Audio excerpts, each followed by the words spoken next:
आमे श्रावण मास कहीं पालन करती कौन ये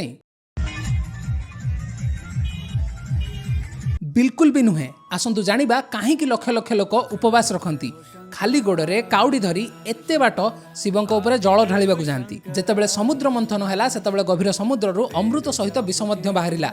कहुए एते विषाक्त थिला कि सारा ब्रह्मांड को नष्ट कर दे था। सृष्टि को रक्षा करने महादेव से विषपान करथिले। तांको गला नील रंगर हो जाइथिला। आ सेई दिनठू आमे तांको नीलकंठ भाव में जानती। से विष तार काम कला। प्रभुंको गला भितरु जली उठिला। तांको पीड़ा को शांत करने देवादेवी गण पवित्र गंगा जल आनी तांको उपर अर्पण कले। सेबे ठारू ए त्याग को मन रखिबा पई भक्त माने पवित्र जल क्षीर एवं बेलपत्र शिवं को अर्पण करती। श्रावण केवल एक धार्मिक मास नुहे, यह भक्ति नियम एवं गभीर आत्म संपर्कर मास।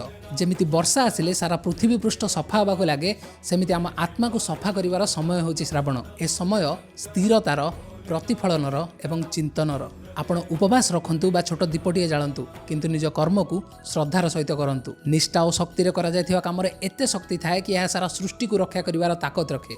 जय बाबा भोलेनाथ।